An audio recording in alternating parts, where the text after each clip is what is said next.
This is In Demand Uncut with Jim Gellatly at the cutting edge of new music.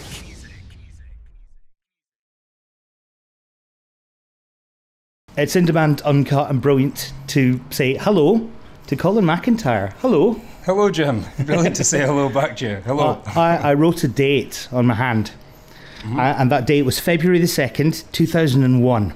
That's the first time I saw Mull Historical Society live. Yeah. I bet you keep records, don't you, of all the gigs you're...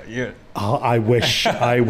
No, I had to Google it because I remember it was an NME show. And what date's today? February 3rd? Yeah. Not far We're doing this backstage at the O2 ABC in Glasgow, where you're about to do a Celtic Connections show. February the 3rd, 2012. So it's exactly 11 years and 1 day since I first saw you live, and going to see you again tonight. So that was an NME show. You were playing with Manson, King Adora, and a band called Sunna. Wow. Do you remember that at all? Yeah, no, it's all coming back. Yeah, because I quite liked Manson. You know, they had an album that I really liked, and I just loved the way it was produced, and they were really nice guys, and so I do remember that. But yeah, a lot. These bands aren't really. Manson seemed to sort of disappear a bit, you know. So you've outlasted them all. I've lasted that bill. Yeah. That was a gig at the Astoria in London. I was living down there at the time, and if I remember correctly, bearing in mind I was living down there, there was more a buzz about Mull Historical Society down there and in the industry than there was up here. Yeah, that's interesting actually. I've never really thought about that, but I was spending quite a lot of time in London, and I live there at the moment then as well, and I was becoming kind of conscious of that.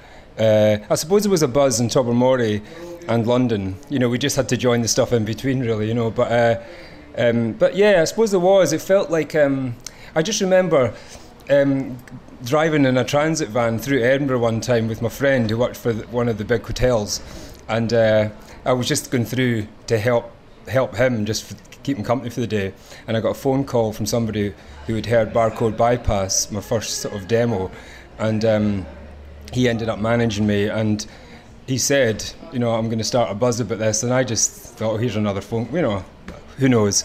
But about 4 months later was probably that gig. So I think in the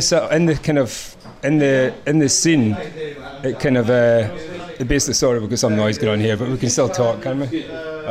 You always have an interruption when you do something in the dressing room. That's cool. At least we've all got our clothes on anyway. But, aye, later. Yeah, no, I'll come back for the after show. I think it was sort of starting down in London, and it was really great to sort of finally things to start happening. And then I remember doing the next tours with the Strokes, and then it really felt like people were noticing, because it was just going around the country playing with the Strokes, which was just brilliant fun, you know. I think the most important thing for an emerging band, forgetting the music, is the name. Were there any questions over calling yourself Mull Historical Society from folk with sort of journalists and those sort of people saying, well, you can't call yourself that? Do you know, I think most people actually took to it.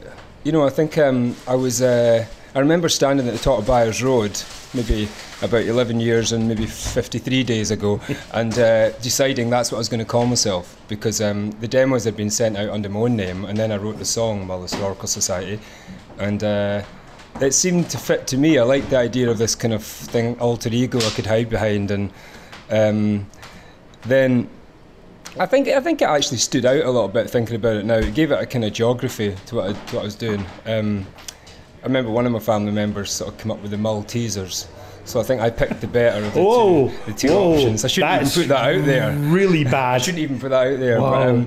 But he had a premonition actually that I should engage where I come from more, and I'd be noticed more, and he was right about that. No, I agree. I think certainly, I mean, when I heard the name, I wanted to hear the music. In the same way that I heard the name Franz Ferdinand, I wanted to hear the music. Yeah. Well, it's quite nice, I think, when it just has that extra thing to it. But, you know, there is current negotiations with the Mull Historical Society and Archaeological Society, should I say, the real one. So having stole their name, I did sort of change the kind of historical makeup of the island of Mull, but now we're getting on well, and you know, we're kind of got common goals. Now, when you're doing stuff as Mull Historical Society, as you are now, is there a marked difference between that and your so-called solo stuff, which is like you as well? I mean, you made this decision where you dropped the Mull Historical Society name. You're calling yourself Colin Macintyre now. You're back to Mull again. I mean, is there a marked difference? Well, if you'd asked me that maybe a few months ago, Jim, I might have said no, or sort of sometime last year when I started writing these songs and then made the album. But actually now, having done it, I realise there is a difference. And this feels like almost my kind of, as much as I was christened Colin Macintyre, Mull Historical Society feels like a kind of, I don't know, it just sort of feels like the truest identity for me musically. You know, I realise that it actually does make me think differently, and it's quite nice going under that name. It feels a bit more collective, you know, and I also feel like the audience members are members of the society too, you know, so it sort of feels inclusive, and I don't know, it just does feel differently musically as well. I think the way I produced the music under the Mull name feels a bit more expansive and kind of sugar rush kind of choruses and things. City Awakening's a fabulous record. How it takes us back to the sort of start of it and how it all came about in the first place. Well, really the single, The Lights, which I know you've been playing, thanks, is that was one of the first songs I wrote, and it was really about seeing the city for the first time as a kid. I mean, it started me on a theme of what the album would be about, and my last album under my own name was called Island, and the one before that, The Water, and I just felt like it was time to actually finish this journey and arrive at the city. And cities have had a big impact on me. Glasgow is really my second home, which is why it's so exciting to be back playing in Glasgow. And I think that's what the album, the sort of theme, you know, maybe a third of the way into writing a load of songs that become an album, I start to sort of get a sense of a theme, and for me it was cities and my adventure, my journey in cities, and just seeing a city as an outsider. And then the London riots started as well, and that gave me some more ideas.